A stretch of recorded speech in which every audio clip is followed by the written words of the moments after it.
Olá, Deus abençoe você, Deus abençoe a sua família. Nós estamos na nossa série de estudos Escolha Viver e hoje eu queria destacar uma importante realidade. A realidade que faz toda a diferença se você é um cristão. E se você não é um cristão, isso também faz toda a diferença na sua vida. Jesus está vivo. Os cristãos celebram a Páscoa, o período do ano onde nós paramos e agradecemos a Deus pelo dom de Cristo na cruz, pelo amor dele por nós, pelo sacrifício dele na cruz. E essa realidade muda a nossa vida. E por que isso é importante para você e para mim hoje? Porque você, se não é um cristão, eu quero chamar a você a viver sabendo e crendo que Jesus morreu pelos seus pecados e que ele ressuscitou e está vivo. Se você é um cristão, eu quero convidar você a escolher viver sabendo, lembrando, caminhando na verdade de que Jesus está vivo. E é sobre isso que nós vamos falar nos próximos minutos. Para isso eu vou ler um texto da Bíblia, 1 Coríntios capítulo 15, a partir do verso de número 17. Diz assim a boa palavra de Deus. Se Cristo não ressuscitou, é vã nossa fé, e ainda permaneceis em vossos pecados. E também os que dormiram em Cristo estão perdidos.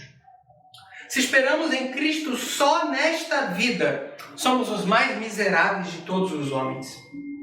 Mas, de fato, Cristo ressuscitou dentre os mortos e foi feito as primícias dos que dormem. Porque assim como a morte veio por um homem, também a ressurreição dos mortos veio por um homem. Porque assim como todos morrem em Adão, assim também todos serão vivificados em Cristo. Paulo escreve esse texto a uma igreja, a igreja em Corinto. Uma igreja complexa, uma igreja com dificuldades. E uma das dificuldades é que haviam alguns irmãos que não estavam crendo que Jesus tinha ressuscitado. Eles criam que Jesus tinha morrido, mas que Jesus não ressuscitou, que Jesus não estava vivo. Infelizmente, alguns cristãos também têm essa ideia hoje.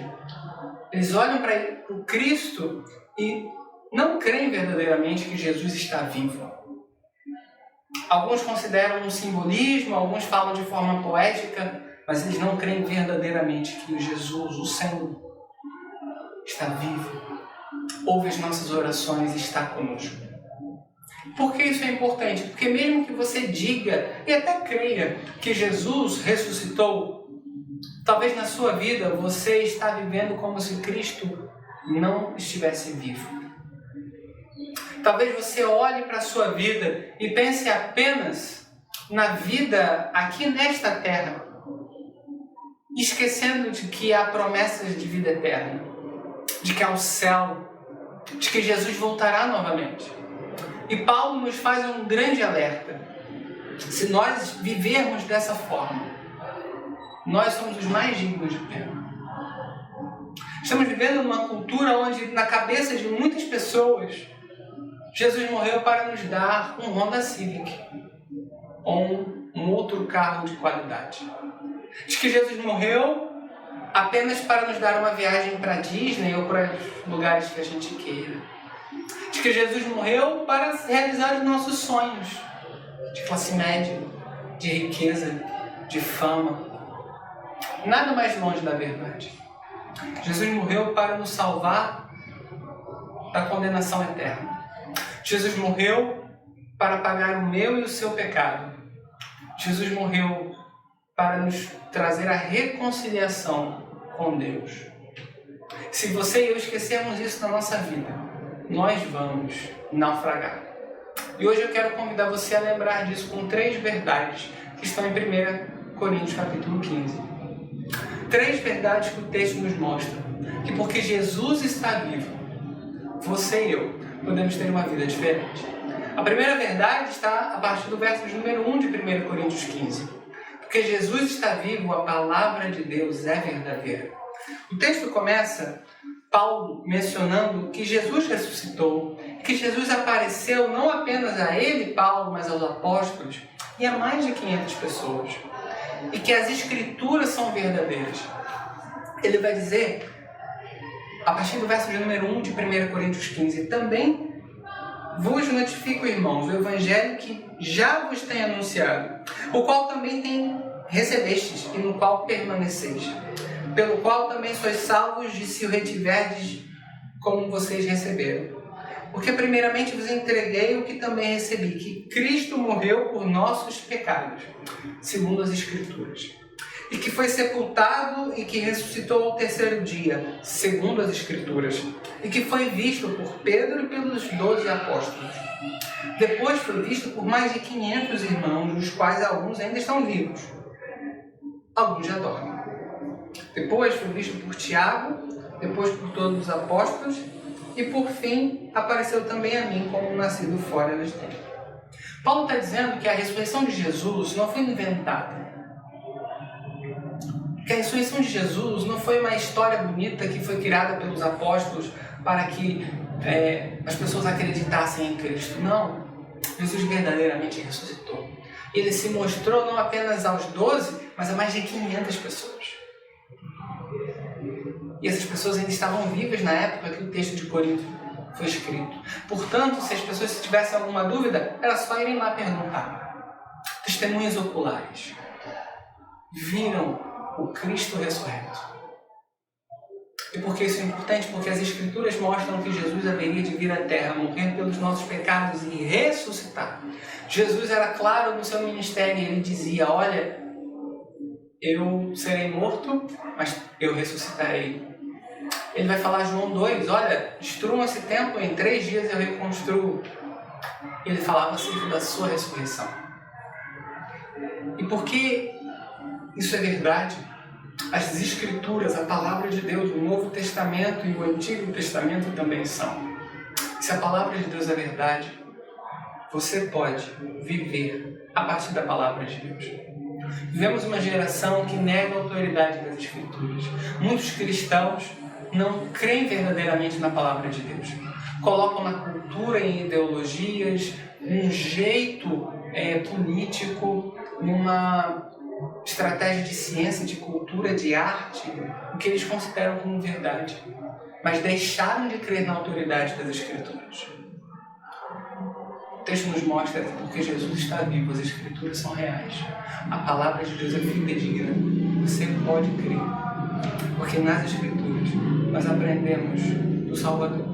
Recebemos fé, porque a fé vem pelo ouvir da Palavra de Deus.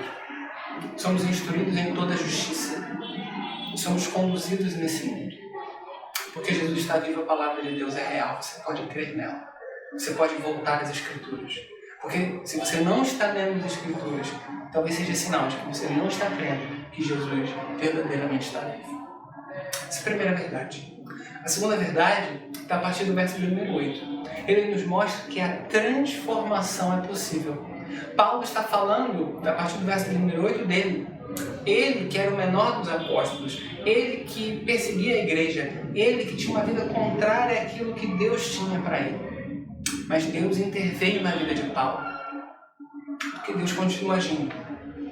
Deus não nos largou.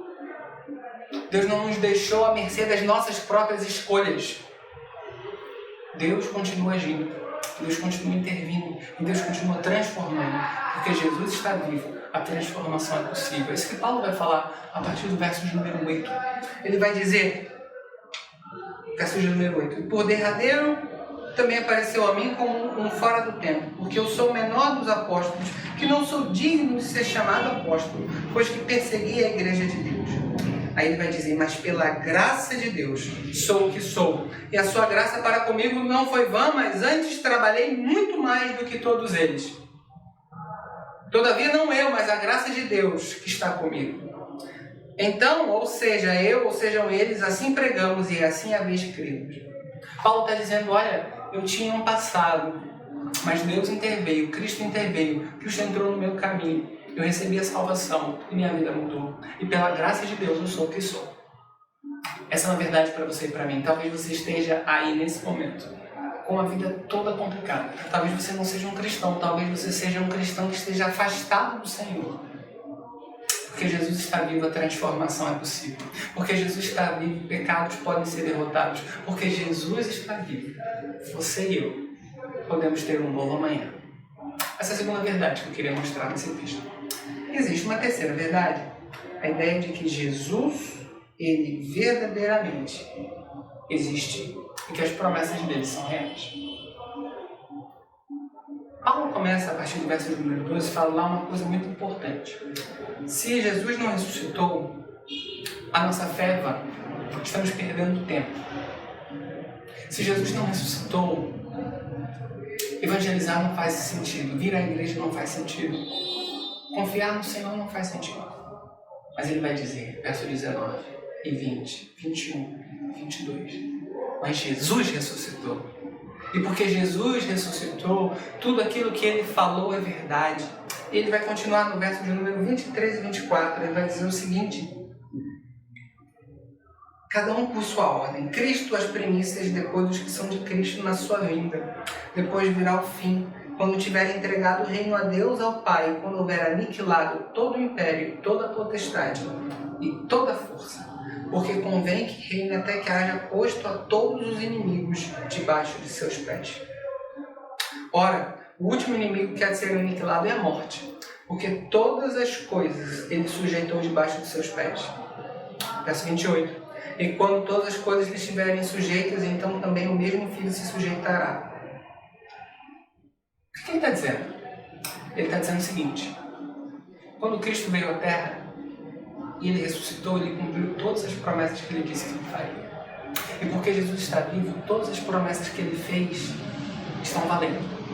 Ele prometeu que estaria conosco até o confim dos séculos.